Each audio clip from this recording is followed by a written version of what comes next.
Hello, ladies and gents. እንደምናላችሁ ደህና ናችሁ ወይ? እግዚአብሔር ይመስገን. Everything is good on my side. I hope everything is good on your side. Today my video is not gonna be like any other video I've made. The reason being, this one is personal. I hope that from this experience, maybe someone would maybe it help someone, or might influence someone, or inspire. Not influence, but inspire. I don't know. I hope something positive will come out of it. Anyway, so I'm a guy who didn't get along with his family members. I'm sure some people, other people, many of you, some of you, I hope only some of you, not all of you, get along with their siblings and parents and so on. So relationship that I had with them was cut off for maybe 20-25 years or so. So we didn't see each other much for those years. Yeah, I would say 25 years. Maybe we saw once. Some of them maybe twice, but we don't call each other, we don't see each other, and it was because we just don't get along. And then lately I received a lot of calls from my dad, and he was telling me that to come see him because he's on his final hour in life. He's about to die, and he just wants to say goodbye, and I wasn't ready for that. I still held a lot of grudges, and definitely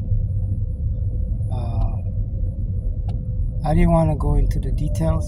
He wanted to discuss everything, but I was like, no, I'm far better off not talking about. We can talk about anything else, but I just didn't feel like, oh, now you're waiting. Now that you are in your last minute of life, you want to discuss everything that ate me for all these years. Some of the stuff I don't want to go into, but it was really mean, and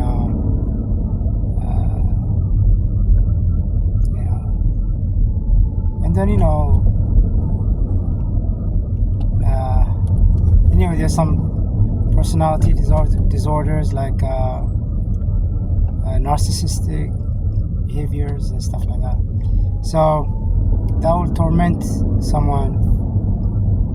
I mean, those of you who are aware of those things. And so I really didn't want to meet with him. I just kept it on the phone, just even at a text message level, I didn't even want to talk to him. We kept leaving messages on my phone. And then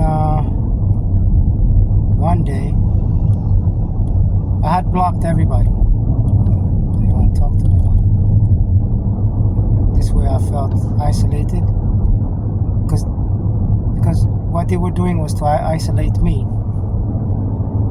So I accepted the isolation because I saw benefit of it in it. So in Diom, I said, you know what? You want to isolate me? I like to be isolated. This way I don't talk to you guys. You don't talk to me. And so 25 years passed like that. And but one of my sisters called. She told me, your dad has pancreatic cancer. And I was like, that's not possible, because 25 years, I saw him once when he was in a hospital. About a year, I think, about a year ago. I think I went to visit him at a hospital because he was in a hospital, so it was an emergency situation.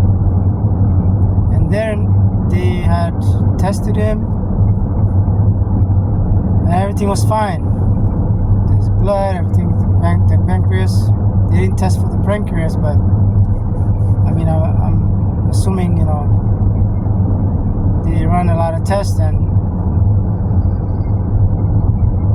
cancer is in your blood. So I'm not very knowledgeable on all this, but they didn't detect anything at the time. So, and then he's old. He's about 80 years old. 88 years old. So he's lived his life really. And he had no cancer in his body all that time. And then 2 months, it's been 2 months now that this cancer came. And so it was not in my radar that he would have this terminal disease at this age, when he's been in hospitals and ran tests and everything. And I was assuming that something like that would have been detected, but it didn't work out like that. So anyway, so I went to the hospital yesterday, and when I entered the room where he was at, he was asleep. There was no one there. And then 5 minutes later, I saw my brother, whom I haven't seen for a long time. And he totally, apparently he's been putting all the effort that I should have been doing. He put all the effort. I mean, they all did,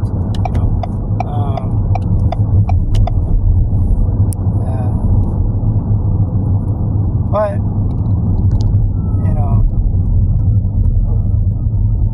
that's what it is, Yes. So when we sat down and we started talking, and when we were talking, 3 nurses came, and the doctor came. The doctor was saying, can we just aggressively treat him, because he was receiving a blood transfusion, and can we stop the blood transfusion? And then he wanted to do what he wanted to do, the doctor. The nurses, all 3 of them said no, we cannot stop the blood transfusion. And then because if you stop the blood wouldn't be good anymore, so they have to get new blood and things like that. So as I was listening to them, it seemed like the nurses were more knowledgeable than the doctor. It's like, primarily you think the doctor, all these years of study and things, but the nurses were more experienced, that they knew what they were talking about. In fact, what the nurses were saying became true, So we took the nurses' advice over the doctor. And then the doctor and the nurses said, however, that his blood pressure and 2 numbers, I forgot what the other one was, but it's at 61, and it's at 61,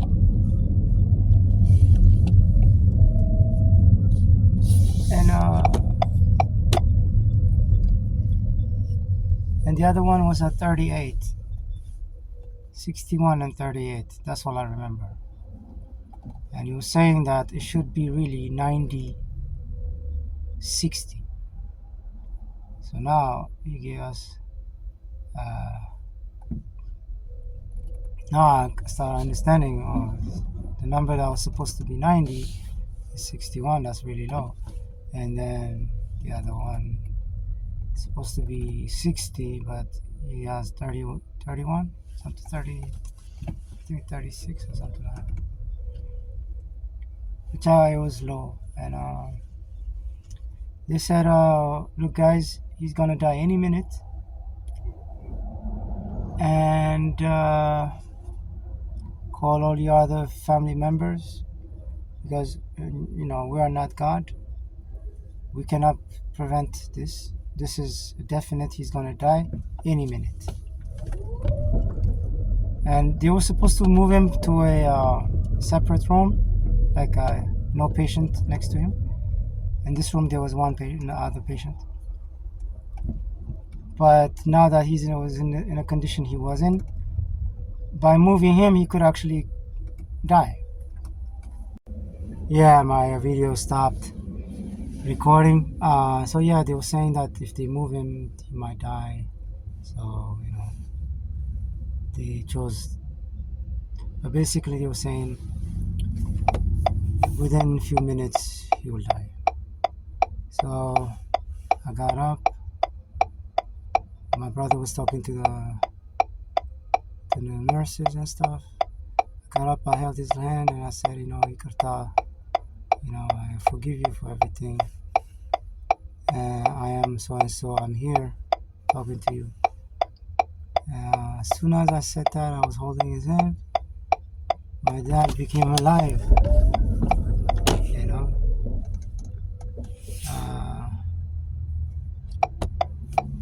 He started talking. My video stopped again. And I was saying, as soon as I identified myself to him, my dad started waking up. The numbers went from 61 to, it was 61:38 or something like that earlier, and it went to 93:58. And the nurses were like, what just happened? And now he's not gonna die. So now they had to re-evaluate everything. They gave him food. He drank water. I gave him water. He sat down. He started talking to us like a normal person. His face became full. Before it was very skinny.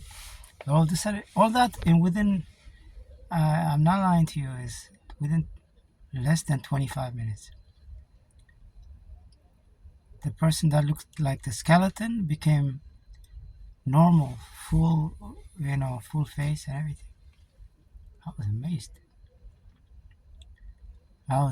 Honestly. And then he kept talking about this forgiveness. He was on topic. A lot of people who are not even in hospitals, when you give them a topic, they usually go out of the topic. I'm one of them. But no, he kept on the topic. He was focused on that topic, and he has something to say to me. So anyway, to make a long story short, we forgave each other. And he said that yesterday was a very, very bad day for him, but that he feels like he has overcome that hurdle, and that he'll be okay. And then he also didn't want to live, but I told him to fight and live for a little longer. That there's certain things that, like set goals. I set goals for him to continue a little desire for life. I know we're all gonna die someday anyway. I might die before him. You never know. I could just get into an accident and die. So anyway, the moral of the story is, you could, what? There's no moral. I'm not gonna lecture anything. I'm just saying this is my experience. You take whatever you take from it. To me, the nurses, the doctor, they're all good people. They wanted to do their best at the moment, meaning science as a whole did what they could, and their prediction was, in any minute he will die. So why did he die? And that question goes back to religion. I mean, he was literally dead, but I spoke to his soul, basically. Whatever, if you believe a soul exists, but from that soul, the soul went back to the flesh. And because he was telling us that some people were taking him. In that time period, he saw things, and he was telling us that people were taking him and they were dragging him, and other people was pulling, and it was painful, the whole thing. And then now he's back. So